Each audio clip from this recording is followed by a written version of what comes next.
Bismillahirrahmanirrahim. Assalamualaikum warahmatullahi wabarakatuh. Waalaikumsalam warahmatullahi wabarakatuh. Maulaya sholli wa sallim daiman abada ala habibika khairil khalqi kullihim wal habibul ladzi turja syafa'atuhu li kulli khawlin minal ahwalil muqta'imi ya rabbi bil mustafa balligh maqasidana waghfir lana ma madaya wasi'al qarami ya rabbi bil mustafa balligh maqasidana waghfir lana ma madaya wasi'al qarami ila hadratin Nabi Mustafa sallallahu alaihi wasallam Muhammadin wa ila jami'il anbiya'i wal mursalin wa syuhada'i was-sholihin wal malaikatil muqarrabin wa kullu khairin ya Allah bis-samai wal fil ardi wa kullu mazidin jami'in. Al-Fatihah. A'udzu billahi minasyaitonir rajim. Bismillahirrahmanirrahim. Alhamdulillahi rabbil alamin. Ar-Rahmanir Rahim. Maliki yaumiddin. Iyyaka na'budu wa iyyaka nasta'in. Ihdinas siratal mustaqim. Shiratal ladzina an'amta 'alaihim ghairil maghdubi 'alaihim waladdallin. Allahumma nawwir qulubana wa quluba jami'i man khadara fi majlisin hadha binuril ma'rifah wa ilmil muqashafah wal basirah wal iman wal islam. Ya Fatahu ya Ali iftah qulubana wa quluba futuhal arifin. Rabbana iftah bainana wa baina qaumina bil haqqi wa anta khairul fatihin. Amin amin ya rabbal alamin.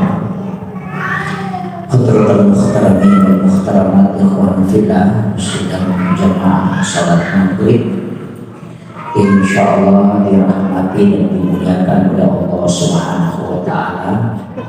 Alhamdulillah pada malam hari ini kita kembali setelah beberapa bulan yang lalu saya sempat mengisi pengajian.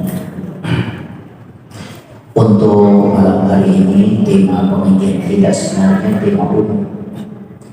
Namun ada beberapa hal yang saya ingin tekankan terkhusus karena kita sebenarnya saya bersyukur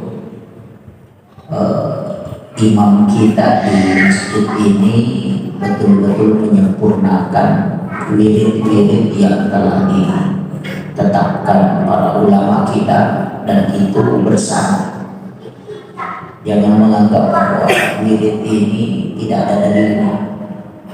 Kalau kita buka di kitab Al-Azkar Imam Nawawi itu jelas. Namun ada memang wirid-wirid yang dipilih, dan imam kita di sini tertib betul. Saya memperhatikan itu tertib karena nanti membaca Allahumma antassalam wa minkassalam wa ilaika ya'udussalam, baru dia membalikkan tubuhnya atau merubah posisi. Banyak orang yang tidak paham ini. Kenapa pada saat membaca Allahumma antassalam kita baru merubah posisi dulu. Istighfar 3 kali itu tidak berubah. Masih setelah salam langsung astagfirullahaladzim, astagfirullahaladzim, astagfirullahaladzim. Kadang orang bertanya, kenapa kita istighfar padahal kita sudah sholat? Orang istighfar itu kan karena melakukan kesalahan. Tapi orang yang sudah sholat kan mestinya mengucapkan alhamdulillahirabbil alamin, bukan istighfar. Kecuali orang yang berdosa ya istighfar. Sebenarnya orang sholat itu Pak berdosa. Jadi orang sholat itu sebenarnya berdosa. Dan ada 3 dosanya orang yang sholat. Walaupun sholat itu menghapuskan dosa, bukan menutup dosa, tapi menghapus. Karena di situ ada kalimat al-afu. Rabbil firli warhamni wajburni warfa'ni warsuqni wahdini wa'afini wa'fu anni. Itu menghapus. Kalau al-afu itu menghapus, kalau istighfar itu menutup. Itu beda. Jadi kalau ada tulisan di kertas itu salah, kita mengambil tip X, kemudian kita tip X, tulisannya tidak hilang, cuma tertutup. Jadi masih ada di dalam, cuma ditutup oleh tip X. Itulah disebut dengan istighfar, menutup yang nampak. Kalau al-afu itu menghapus. Jadi makanya al-afu itu cuma 2 kali, 1 kali dalam sholat, 1 kali di Ramadan. Makanya kalau Ramadan itu kita baca Allahumma innaka afuwwun karim tuhibbul afwa fa'fu anna, bukan istighfar. Karena memang Ramadan itu menghapus dosa, bukan penutup dosa. Kalau istighfar itu hanya menutup. Nah, ini bedanya. Makanya di dalam sholat itu Allahumma innaka afuwwun karim tuhibbul afwa fa'fu anna. Kalau dalam sholat bighfirli warhamni wajburni warfa'ni warsuqni wahdini wa'afini wa'fu anni. Dan di dalam sholat ini cuma ada 2 kalimat, kita pakai subhan, hanya ruku dan sujud. Di situ ruku subhana rabbiyal azim, ada manamu wa bihamdi. Sujud subhana rabbiyal a'la. Kenapa di 2 tempat ini kita pakai subhan? Karena di 2 tempat ini dosa dilepaskan, dijatuhkan. Makanya Rasulullah juga mengatakan ketika umat ingin melaksanakan sholat, itu Allah meletakkan dalam hal ini malaikat meletakkan dosa yang dia laksanakan itu di pundak dengan di kepalanya. Ketika dia ruku dan sujud, kata Nabi, berguguranlah dosa itu sebagaimana dedaunan berguguran dari tangkainya, ketika kayu. Itulah sehingga kalau orang yang sedang sholat, kalau sudah masuk waktu sholat, perasaannya berat. Dia rasa itu kayak ada yang kayak berat sekali. Setelah selesai sholat, kadang ringan perasaannya, padahal tidak ada yang lepas. Sebenarnya ada dosa yang diletakkan oleh Allah ketika masuk waktu sholat, itulah membuat kita berat. Tapi pada saat selesai sholat itu terasa ringan karena dosa itu lepas. Jadi salah satu hikmah sholat ketika kita sudah merasa ringan, ketika sudah melaksanakan sholat terasa lega, berarti sudah ada hikmah yang kita tangkap dalam sholat. Saya tidak terlalu bahas ke situ. Nanti kan ada kajian-kajian sofistikis itu, malah selalu hikmah. Nah, saya kembali. Kenapa kita istighfar? Kenapa saya mengatakan orang yang sholat itu sebenarnya 3 dosa. Yang pertama, bacaannya tidak sempurna. Tidak ada orang yang sholat itu 100% bacaannya benar. Yang kedua, gerakannya tidak sempurna. Pasti ada kekurangan dalam sisi gerakan. Kemudian yang ketiga, ingatannya juga demikian, tidak mungkin sempurna. Maka 3 dosa inilah yang kita istighfarkan sesudah salam, sebelum merubah posisi duduk. Kenapa? Karena 3 istighfar ini masih mengikat fungsinya ke dalam sholat, tapi dia bukan sholat. Ini. Makanya imam tidak merubah posisinya di situ. Karena hadis Nabi mengatakan orang yang sudah sholat dan tidak merubah posisi duduknya, maka di sisi Allah dia masih terhitung sholat. Itu nilai pahalanya. Itulah yang disebut dengan badal maktuah. Nah, sesudah istighfar 3 kali, kemudian kita baca la ilaha illallah wahdahu la syarikalah, lahul mulku wa lahul hamdu yuhyi wa yumiitu wa huwa ala kulli syai'in qadir. Sebenarnya zikir ini atau doa ini kalau kita buka dalam hadis ada 79 tempat dibaca. 79 tempat. Masuk pasar itu juga dibaca. Orang masuk pasar itu disuruh baca. Orang yang baca itu kalau masuk pasar itu tidak akan kena pengaruh jin di dalam. Kalau ada orang mau curi barangnya itu tidak bakalan. Nah itu banyak yang sebenarnya. Cuma saya tak usah ajarkan nanti bilang dukun. Kita kembali. Berapa kali kita baca la ilaha illallah wahdahu la syarikalah lahul mulku wa lahul hamdu yuhyi wa yumiitu wa ala kulli syai'in qadir. Sesudah sholat ada kadang orang baca 3 kali, ada juga biasa baca 7 kali, ada juga 10. Kalau kita sholat maghrib dengan sholat subuh, karena itu waktunya pagi dan petang, maka di situ 10 kali. Hadisnya mengatakan, siapa yang membaca la ilaha illallah wahdahu la syarikalah, lahul mulku wa lahul hamdu yuhyi wa yumiitu 10 kali di waktu maghrib, maka walaupun sebesar bumi di lautan dosanya, Allah hapuskan. Itu kuncinya. Sama dengan di waktu subuh. Makanya kalau sudah sholat maghrib dibaca 10 kali, sesudah sholat subuh juga dibaca 10 kali. Selain dari itu dibaca 3 kali. Kadang-kadang ketika sholat Jumat orang baca 3 kali, makanya beda. Tapi orang baca 3 kali tidak masalah, baca 10 kali. Kalau yang 10 kali itu pagi dan petang. Jadi kalau duhur, asar dengan isya itu cuma 3 kali. Jadi jangan bilang, wah ini imam tadi baca 10 kenapa lagi 3? Tidak, memang begitu. Nah, kemudian ada satu doa yang pendek, Allahumma ajirna. Allahumma ajirna minan nar. Kadang imam baca 3 kali, kadang baca 7 kali. Itu hadis memang berbeda. Rasulullah mengatakan siapa yang membaca 3 atau 7. Memang Nabi sebut 3 atau 7. Makanya kalau imam mau baca 3, baca 3. Kalau mau baca 7. Sebenarnya kisahnya begini. Rasulullah ketika Isra Mi'raj dimirajkan, itu kan ingin ke neraka. Jadi tidak boleh ada sisa di dalam neraka. Siapa yang dimasukkan ke dalam neraka, Nabi sudah lihat keadaan di dalam neraka.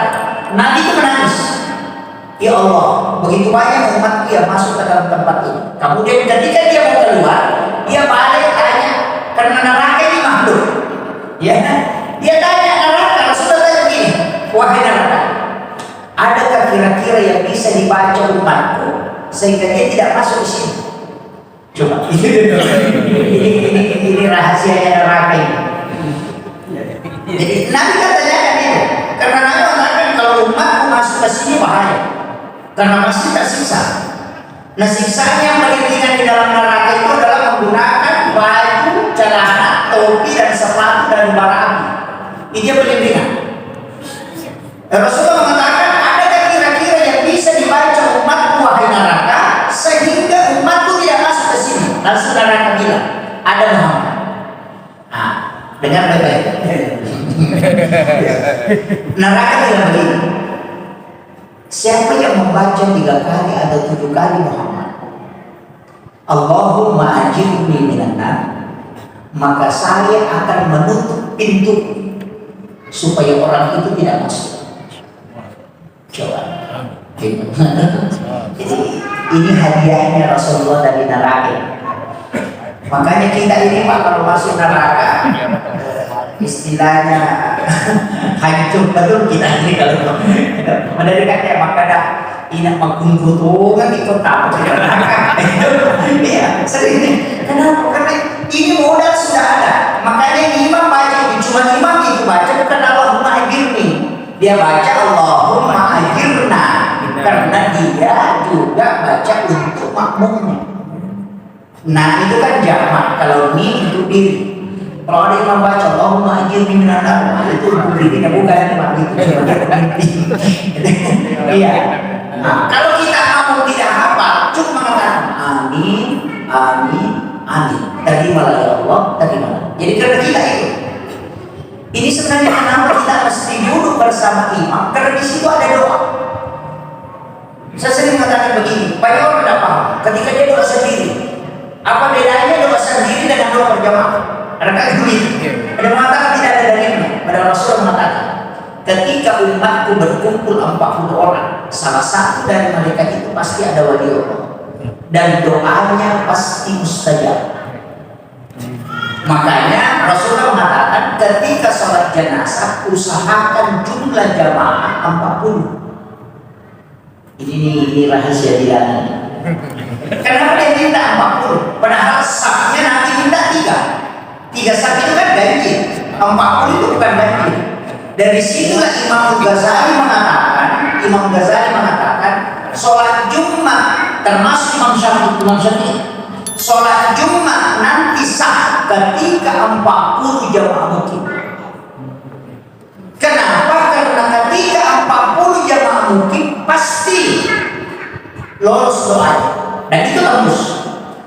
Dari sinilah kita kalau jamaah cukup 40 dan berdoa itu pasti salah satunya ada waliullah dan pasti doa mustajab. Itulah pentingnya kita doa berjamaah. Nah, di situ. Jadi kan saya cuma tidak sempat bahas Pak. Kalau kita bahas 40 yang menghijab doa. Angka 40 pasaran nasabari Pak doanya diterima. 40 hal yang menyebabkan doa tidak diterima. Kalau ini dibahas Pak, kita tidak minta doa lagi. Pasti dia nanti doa maka dari mana saja dia diterima doa. Nah ini jadi masalah. Makanya dari situlah kita minta doa secara bersama-sama supaya salah satunya ada dan kuncinya di situ. Kemudian tadi saya mengatakan Allahumma ajirni atau Allahumma ajirna minan nar salah sama. Kemudian hati-hati salah terbuka mati maka datang mati Allahumma dahilni minan nar atau Allahumma dahilna minan nar. Ya maka Allahumma ajirni minan nar itu ya Allah jauhkan saya dari api neraka. Ya kumakadaki Allahumma dahilni minan nar ya Allah masukkan saya ke dalam neraka. Wah itu bahaya. Makanya hati-hati salah sedikit itu lain juga tempatnya. Nah, ini doa yang dipendek. Bahkan ada satu doa waktu itu membuat iblis menangis sampai Rasulullah mengatakan iblis itu merah dan bengkak matanya. Jadi ada satu doa itu yang membuat iblis itu bengkak matanya menangis. Karena dia mengatakan begini, tidak ada umat yang disayang melebihi apa yang diberikan oleh Allah kepada umatnya Rasulullah. Nabi sebelumnya dan tugas saya hanya menggelincirkan orang supaya masuk ke dalam neraka. Tapi ini Allah memberikan hadiah kepada umat Muhammad itu lebih dari apa yang diberikan kepada Nabi sebelumnya. Sehingga iblis itu menangis. Gara-gara apa? Allah menjanjikan Rasulullah, ya Muhammad, ketika umatmu membaca doa ini satu kali di siang hari, kemudian dia meninggal pada hari itu, saya yang menjadi jaminannya pasti dia masuk ke dalam surga. Siapa yang baca satu kali di malam hari Muhammad, kemudian dia meninggal wafat pada malam itu, maka saya yang akan menjadi jaminannya dia akan masuk ke dalam surga. Allah yang jamin. Ini coba. Itu pendek sekali doa. Ini yang membuat iblis menangis sampai matanya bengkak. Karena dia mengatakan setiap hari tugasku hanya untuk menggelincirkan umat Muhammad, tapi ketika dia baca ini, saya sudah angkat tangan. Itu menyerah. Coba, itu jaminan Allah. Nah, dibaca satu kali siang hari dijamin masuk surga kalau mati di siang itu. Kalau mati malam itu dijamin masuk surga. Di mana kita akan mati? Kalau bukan siang malam. Tidak ada tempat lain. Makanya doain Allahumma anta rabbi la ilaha illa anta khalaqtani wa na'buduka wa la adika wa adika mastata'tu a'udzubika min syarri ma sana'tu abu'u laka bi ni'matika alayya wa abu'u laka bi dzambi faghfirli fa innahu la yaghfiru dzunuba illa anta. Dihafal. Itu sayyidul istighfar. Di situ tidak ada kalimat astagfirullah, tapi dikatakan sayyidul istighfar. Dan di situ pengakuan mutlak. Allahumma anta rabbi. Coba. Allahumma anta rabbi. Engkau ya Tuhan. La ilaha illa anta. Tidak ada Tuhan selain Engkau. Khalaqtani. Engkau yang menciptakan aku. Ketika aku bersalah, itu karena Engkau. Seakan-akan kita kan bilang gitu, saya berdosa terhadap kau ciptakan saya, kalau kau tidak ciptakan saya tidak berdosa seperti ini. Sebenarnya itu kuncinya. Jadi berserah diri sepenuhnya kepada Allah. Sehingga Allah mengatakan saya jaminannya. Makanya hafal itu Bapak sekalian. Satu kali saja dibaca di siang hari. Itu pendek, sayyidul istighfar. Ketik saja di HP sayyidul istighfar di Google akan nanti. Kalau Ustaz Google itu cepat ke sini. Iya, itu paling mudah. Kemudian ini tadi ada Allahumma anta salam minka salam alaika wasallam. Itu sebenarnya adalah penyempurna dari semua kekurangan ibadah yang kita lakukan. Ketika ada cara-cara yang kosong itu yang disempurnakan oleh Allah. Makanya dibaca Allahumma antas salam wa minkas salam wa ilaika salam. Ini pula yang menyebabkan pahala sholat itu bisa sempurna utuh untuk sampai kepada Allah. Makanya itu dibaca. Nanti sudah itu baru balik. Itu kan, gitu. Makanya ada doa-doa sesudahnya itu ya memang ada semua dua ayat terakhir Quran surat Al-Baqarah itu juga penting supaya kita tidak diganggu jin sampai subuh. Dan itu sebenarnya makanya dibaca subhanallah 33, alhamdulillah 33, Allahu akbar 33. Kenapa 33? Kenapa bukan 34? Saya pernah tanya ke tempat profesi itu. Prof, kalau zikir ini saya kasih cukup 50 tidak salah. Atau kalau saya perbaiki bacaannya hanya 20 tapi bagus cara saya baca. Karena biasa imam kan cuma la ilaha illallah subhanallah. Ada begitu. Alhamdulillah Allah akbar. Saya bertanya bagaimana kalau saya perbaiki tapi mungkin sedikit 11 kali. Apa kata guru kita? Itu zikir, itu mukhayal. Allah sudah tetapkan jumlahnya itu. Jangan ditambah, jangan dikurangi. Karena kalau Allah yang tetapkan berarti ada hal yang rahasia di dalamnya. Kecuali di luar dari itu kok mau baca sering tidak masalah. Tapi sesudah sholat 33. Analoginya sederhana, dia bilang begini. Nomor handphone saya misalnya ada 13 huruf. Ketika kau kasih cukup 15, pasti bukan saya yang kau beri. Kalau itu analoginya Pak Profesor. Nah dia bilang begini, kunci sana dan kunci gembok. Kalau gembok itu ada yang bergelombang begini. Kalau bergelombangnya 10, baru kau kasih cukup 11, itu pasti gemboknya tidak bisa terbuka. Nah, zikir itu jangan kau lebihkan, jangan kau kurangi. Cukupkan 33. Saya buka beberapa hadis. Dapat. Ternyata sejarah awal dari zikir 33 ini sebenarnya gara-gara budak. Itu istilahnya Pak Demri untanya atau sugi. Orang kaya dulu kan begitu. Untanya itu kan ketika mengangkut barang dagangan, ada yang narik. Atau satu unta itu biasa satu orang, anak-anak 3 unta satu orang ikan-ikan. Penarik unta inilah yang mengadu ke Nabi, mengadu ke Rasulullah. Sudah sholat, sudah Rasulullah mengadu, ya Rasulullah, kami orang miskin seperti ini susah. Di dunia ini sudah susah, tidak bisa mengalahkan orang kaya. Nabi mengatakan, dari sisi apanya? Dia mengatakan, kalau orang kaya bersedekah sama kita bersedekah tidak mungkin sama. Orang kaya itu pasti lebih banyak sedekahnya. Yang kedua, orang kaya itu pasti lagi khusus sholatnya. Karena kita sholat yang diingat itu unta, kalau lepas kita tidak diganti. Gitu. Orang kaya tenang-tenang saja karena kita jadi ada untanya. Rasulullah mengatakan begini, maukah engkau kalau aku ajarkan satu zikir yang ketika engkau membacanya kau akan kalahkan orang kaya ini walaupun dia bersedekah banyak. Rasulullah ajarkan kami ya Rasulullah. Akhirnya dikasih tahu sesudah sholat baca subhanallah 33, alhamdulillah 33, Allahu akbar 34 kali. Kan itu Allah akbar kabira alhamdulillah katsira. Sehingga sudah itu, oh itu ya Rasulullah. Setelah diajarkan begitu, tinggal tadi penarik unta itu bersikir. Dasar kesikirnya subhanallah, subhanallah. Dari situlah awal menggunakan jari tangannya subhanallah, subhanallah, subhanallah. Ada juga yang menggunakan kerikil subhanallah, subhanallah. Dari situlah dasar orang pakai tasbih. Gitu.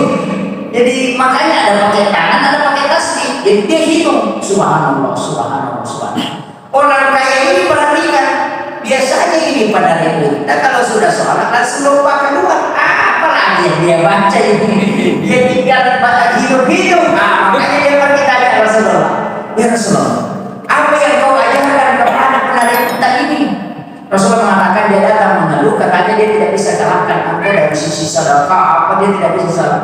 Dan sudah mengatakan, ajarkan juga kami ya Rasulullah. Masa kau ajarkan kepada dia, kau tidak ajarkan kepada kami?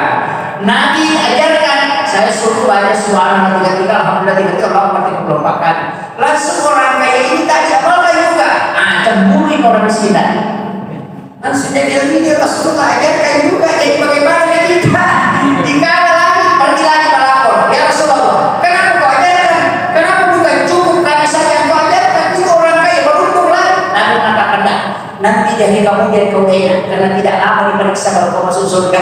Baru dia tersenyum. Makanya orang miskin itu Pak enak karena tidak lama diperiksa. Tidak lama. Kalau cuma bawa sarung sama baju kos, bawa tali satu, mereka cuma bilang apa mau ditanyakan, tidak ada, langsung saja masuk, selesai persoalan. Nah, ini yang banyak hartanya itu mau ditanya bolak-balik. Itu ditanya. Bahkan ada ulama mengatakan ada seorang ulama itu yang dia hanya mengambil biji kelapa kurma. Jadi dia berziarah ke rumah salah seorang sahabatnya, dikasih makan dijamu daging muntah, kemudian giginya itu ada berlubang, ada daging di sini, dia tidak bisa lepas dagingnya. Nah, dia ambil lagi di kelapa kurma, jadi dia lewat di kebunnya orang, pulang dia ambil di kelapa kurma, baru dia tusuk giginya itu yang ada daging muntah, baru dia buang. Gara-gara dia mengambil biji kelapa kurma itu tidak minta izin kepada pemiliknya, itu 400 tahun tertunda masuk surga. Itu 400 tahun. Karena dia mencari orang pemilik ini tadi, itu keliling di pada masyarakat, baru dia bisa ketemu. Ini baru biji kelapa kurma Pak, belum tidak pisahnya orang. Baru dirasanya orang di pasar, rambutannya orang karena kita langsung ambil saja rumah. Ini masalah. Kadang-kadang kan kita agak biasa, orang ini bahaya, ini rizalnya luar biasa. Karena di pada masyarakat itu orang berkumpul, kata Rasulullah, 5.000 tahun kau berjalan ke samping, 3.000 tahun ke samping, baru kau bisa dapat ujungnya di samping. Ketika orang berkumpul di pada masyarakat, ketika kau berjalan ke belakang, sak yang paling belakang itu 5.000 tahun kau berjalan baru bisa kau dapat. Bayangkan kalau utang kepada satu orang di Majene saja ini, kalau satu Majene orang dikumpul, nah satu orang jadi cari, satu hari kita tidak dapat. Coba kumpul orang di tengah di lapangan, semua datang harus cari satu orang, cari satu-satu, pasti susah baru didapat. Nah seluruh isinya dunia mulai dari yang pertama sampai yang terakhir ada di masyarakat. Dan dari situlah kenapa Nabi mengatakan jangan dulu memakamkan orang yang ada utangnya, tahan dulu sebelum ada yang menanggung. Kenapa? Karena kalau lebih susah kalau dia di hari kemudian. Itulah sehingga Abu Bakar dan Umar itu mengatakan, ya Allah, jangan sampai ada sangkutanku dan sangkutannya orang kepada. Karena kita akan mengatakan, wah dia kan yang berhutang, bukan saya. Cocok nih kalau dia yang berhutang, tetap kita tunda masuk surga, karena diselesaikan baru bisa masuk. Ya coba, jadi jangan mengatakan ada sangkutannya orang, bukan sangkutanku, dia nanti yang membayar, cocok nih. Dia yang membayar tapi dua-duanya terhalang, kamu dengan dia, kan begitu. Makanya itu kalau ada orang Pak, ini juga ada satu, ini hadis sahih. Makanya saya itu kemarin sempat betul ya. Dari sinilah kadang orang bilang barakah. Biasa kalau ada kiai ulama besar datang ke kampung, ada orang curi sandal. Nanti sandal dari barakah. Sering sandal itu. Dia milih. Kenapa? Ternyata memang ada hadis bahwa ketika ada waliullah, kemudian dia berhutang. Jadi ini wali berhutang, waliullah ini berhutang. Kan wali itu banyak pahalanya, bukan sedikit. Kalau orang bukan wali ya jadi masalah. Waliullah itu berhutang dan dia tidak bisa membayar utangnya. Tidak bisa bayar utang. Ini waliullah, tidak bisa berhutang. Itu kita karena agama. Nanti kalau di hari kemudian ada satu surga, ada tempat di surga yang tidak ada samanya di seluruh surga, dan hanya dihadiahkan kepada orang yang berutang tadi memberi piutang kepada wali yang tidak bisa dia bayar. Ada yang masih nyadar bahwa itu ayat sebenarnya mengatakan wa anta sadaqu khairul lakum. Makanya kalau ada orang berutang, kalau dia tidak mampu bayar, putihkan saja. Langsung kasih tahu, tidak usah dibayar, kasih begitu. Saya sudah halalkan. Itulah kata wa anta sadaqu khairul lakum. Jika engkau putihkan, itu lebih baik bagimu. Tapi ada juga hikmahnya itu mutawal.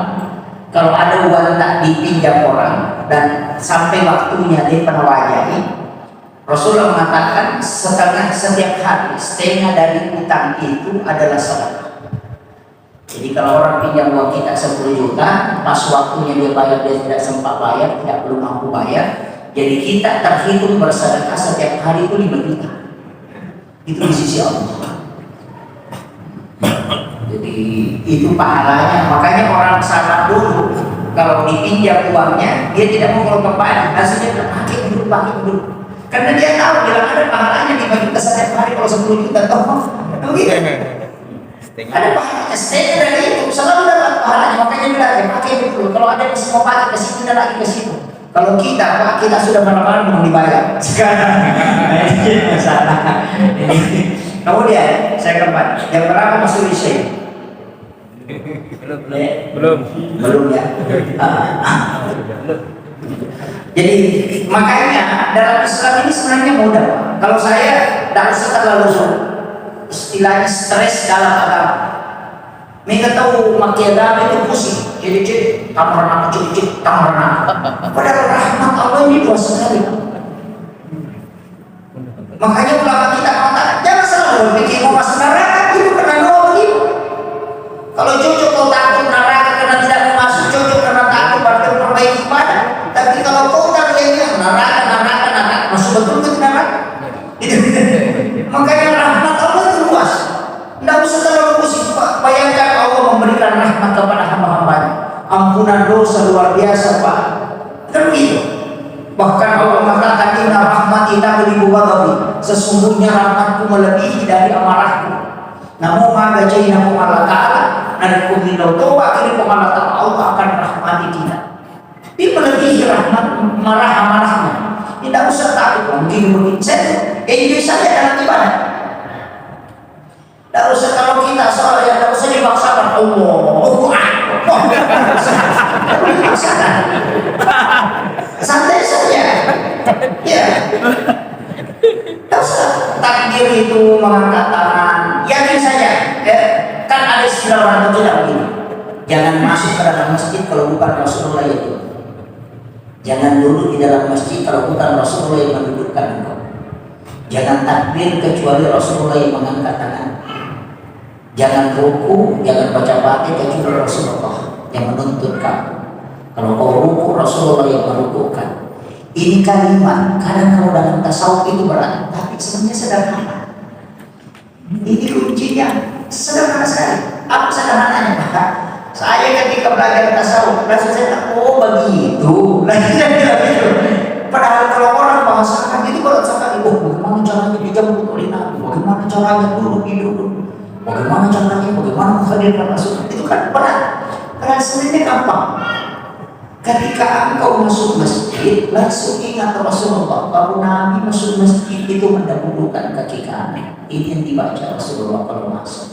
Jadi yang masuk itu bukan kau, tapi engkau masuk bersama Rasulullah. Kan begitu. Itu kuncinya. Kalau Rasulullah di masjid itu tidak langsung duduk, dia dulu sholat sunat dari masjid berkah. Setelah itu dia duduk tangan berzikir kemudian berdoa. Kalau takbir Rasulullah takbirnya begini, kemudian bersedekah begini. Kalau Nabi ruku begini rukunya. Jadi yang sholat itu bukan kita, tapi Rasulullah. Yang hadir dalam sholat itu Rasulullah. Ia nanti nasa tasawuf maka ia guna minta masampaya ini tolak. Ia kiko masampaya ini tolak. Itu mas. Itu bahasa sederhana. Cuma kalau tarekat itu diputar-putar supaya kita tidak paham. Padahal gampang sekali.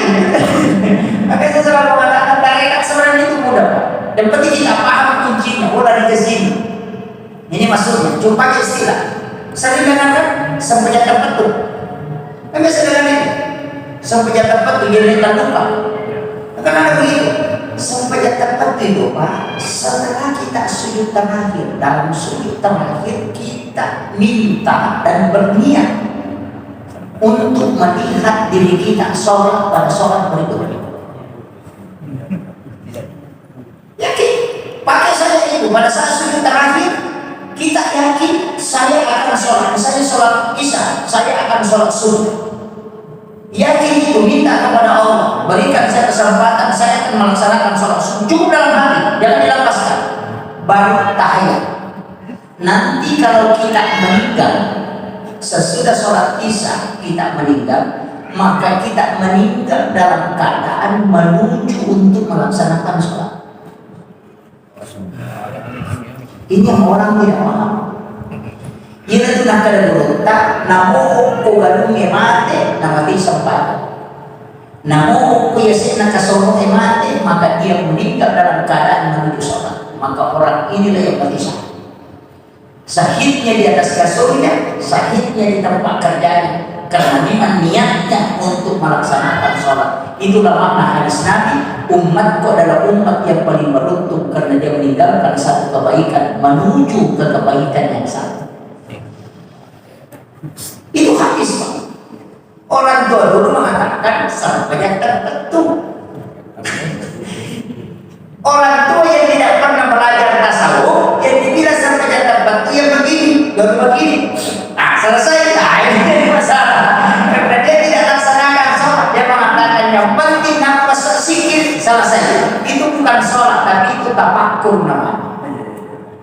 Itu kuncinya. Makanya kan sholat itu cuma 3, bacaan, gerakan, ingatan. Kalau hanya lafaz berarti zikir. Kalau hanya ingatan berarti tafakkur. Kalau hanya gerakan berarti olahraga. Itu saja. Kalau kurang salah satunya bukan sholat. Kan kalau kurang, ini pokoknya makanya inna sholati wa nusuki, sholat dengan nusuk. Nusuk itu ibadah, sholat itu ibadah juga, tapi dia nusuk khusus namanya.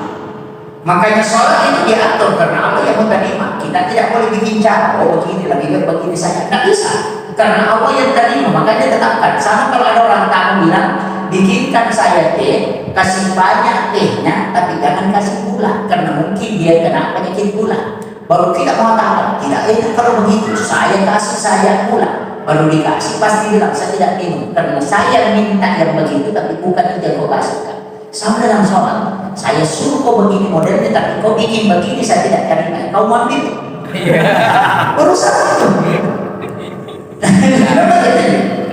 Makanya sholat itu harus ta'abbudi, tidak boleh kita memang bikin cara begini, tidak boleh. Ini sudah masuk waktu.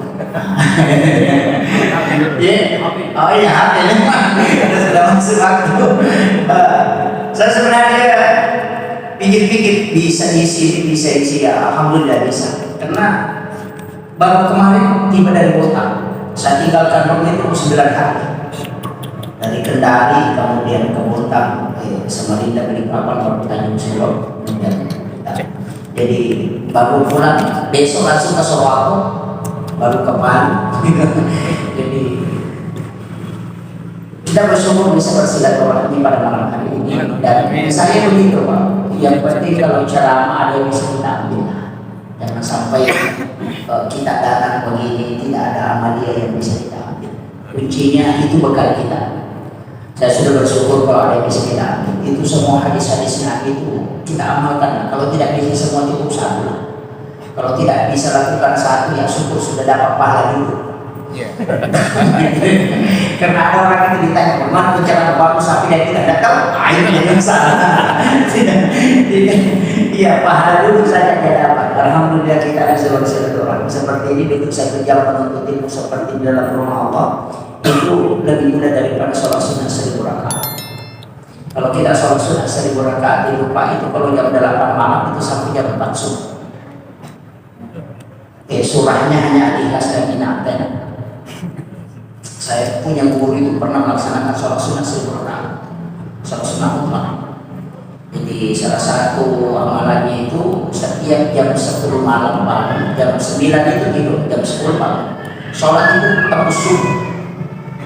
Jadi begitu, tapi dia tidak gitu. Dia kalau ditanya berapa rakaat, saya tidak tahu. Nanti Allah yang begitu. Saya takut kalau ini dihitung tidak terlalu itu berat. Tapi tidak usah begitu Pak, nanti istrinya marah. Tidak usah begitu. Ya, ada amalan-amalan kita itu yang bisa. Makanya kuncinya, kalau saya Pak pakai, kalau saya tidur itu dapat pahala sholat. Ini biasa orang bilang sesat, padahal tidak, itu hadisnya. Orang yang berwudu baru berangkat tidur, kemudian di dalam tidurnya dia berniat mengistirahatkan tubuhnya supaya bisa dia segar bangun sholat malam. Jadi berapa lama dia tidur itu dihitung sholat. Makanya tidur itu ada berpahala, ada yang tidak. Makanya ada tidur itu tidak berpahala. Jadi tidur yang berpahala itu cuma 3. Yang pertama, orang yang tidur untuk mengistirahatkan tubuhnya supaya bisa bangun sholat malam untuk beribadah, supaya tidur. Yang kedua, orang yang lelah karena sudah sholat, bahkan tidur untuk mengistirahatkan tubuhnya, itu juga berpahala. Jadi capek sholat, capek zikir, dia rebahan sedikit, kemudian tutup mata untuk mengistirahatkan. Tidurnya orang begitu adalah sholat. Yang ketiga, tidurnya orang yang menghindarkan diri dari dosa. Ada orang gosip, kalau kita tinggal berdosa kini, dia bilang, oh ngantuk sekali, kamu gak tidur, padahal tidak ngantuk. Itu namanya tidur ilahiyah. Jadi menghindari dosa tidak tidur, daripada nonton dangdut yang lebih tidur. Itu tidur ilahiyah. Kalau tidur sambil dangdutan, itu bukan tidur, itu tidur setan.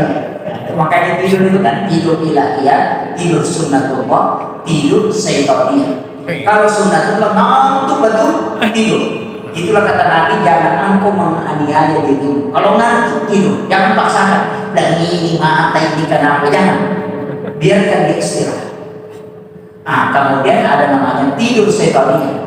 Nanti khutbah orang baru tidur. Nanti bilang barakallahu langsung begini. Wah ini tidur setaniyah. Kadang-kadang banyak kita temukan. Ya saya kira ini yang penting saya sampaikan Bapak sekalian. Ada yang bertanya? Tidak ada di gayanya ini. Oh ada di belakang satu. Ibu-ibu kayak ini yang bertanya. Iya.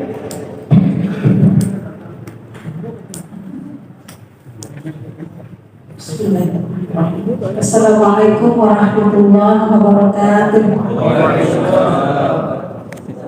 Terima kasih atas kesempatan yang diberikan. Begini Ustaz, saya mau tanya hukum berwudu untuk perempuan yang lagi menstruasi. Karena kalau kami yang terbiasa berwudu sebelum tidur dan berwudu sebelum berangkat kerja, kayaknya ada yang kurang Ustaz. Demikian. Terima kasih sebelumnya. Assalamualaikum warahmatullahi wabarakatuh. Waalaikumsalam. Lanjut. Yang penting apa?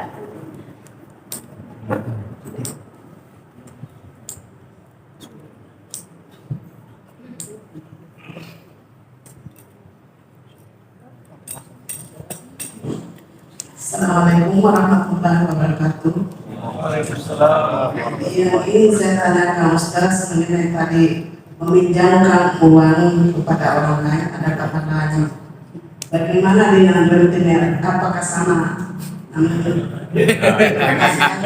Beras. Iya. Beras. Dua aja. Siapa? Tidak ada. Oh iya. Saya jawab.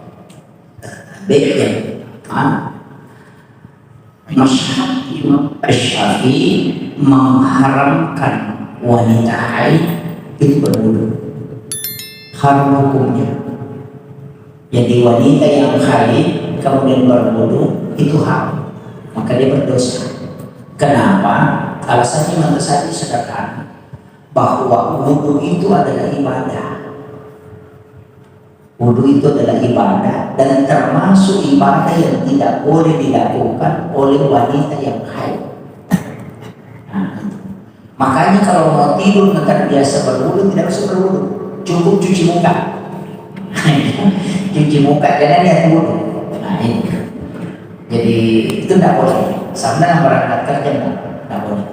Jadi itu diharamkan oleh Imam Syafi'i.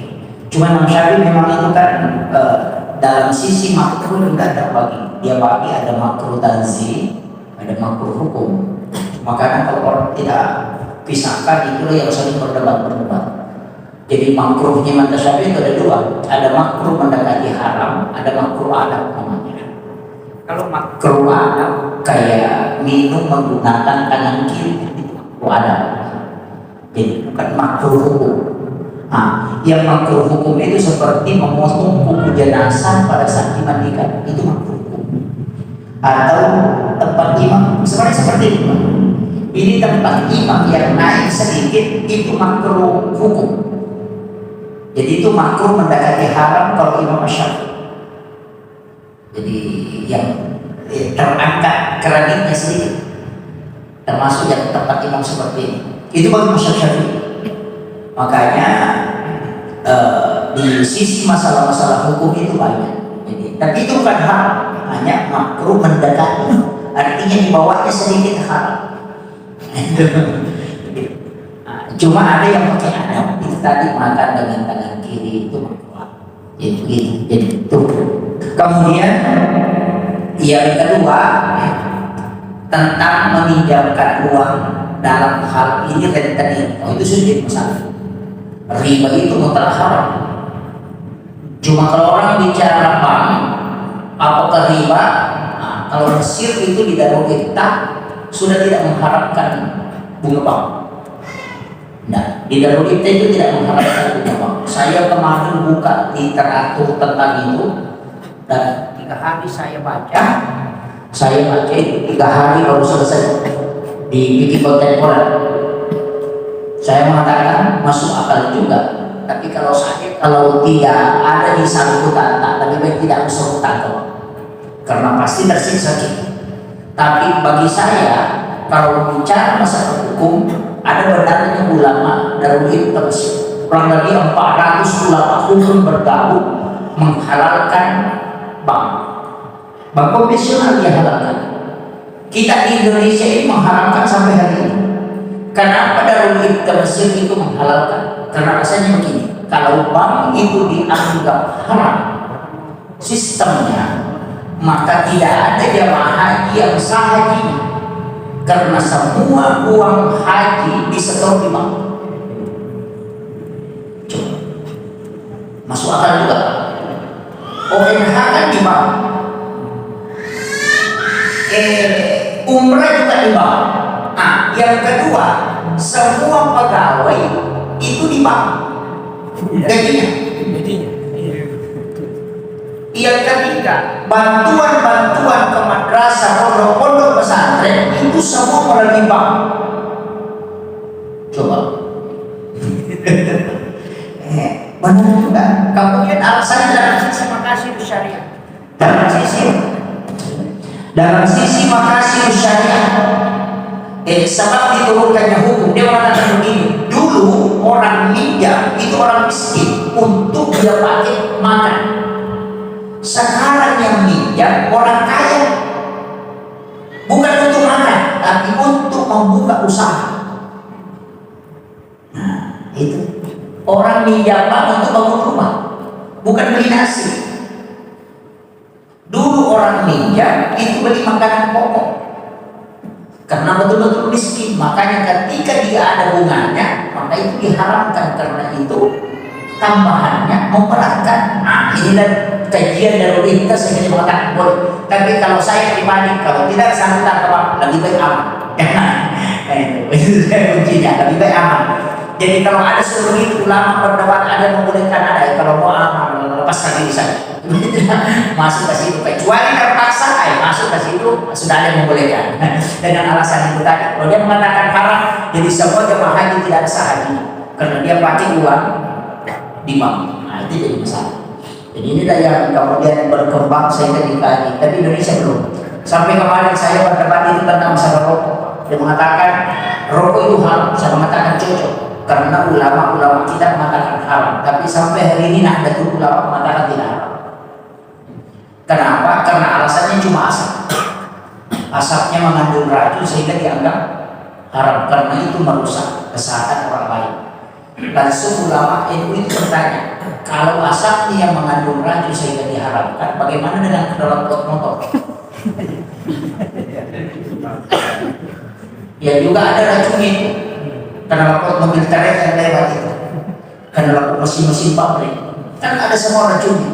Jadi itu kan lebih berbahaya daripada asap. Kalau kau mau keluarkan gara-gara asapnya ada racunnya, pabrik juga haramnya. Jadi itu juga alasannya. Mas Bangga juga. Makanya ulama kita itu kalau berdebat tidak usah urusin karena sudah ada dalilnya dia pakai. Ambil saja pilih apa paling aman, tinggalkan bisa begitu. Pilih-pilih oh ya lebih aman kalau lagi kesini dan kesini. Ya jadi ini penting. Saya kira ini yang penting saya sampaikan. Kalau rentanya tetap haram, jangan melakukan itu. Saya kira itu sekian. Adalah Allahumma wa'afina qawmi nasum ini. Assalamualaikum warahmatullahi wabarakatuh. Waalaikumsalam.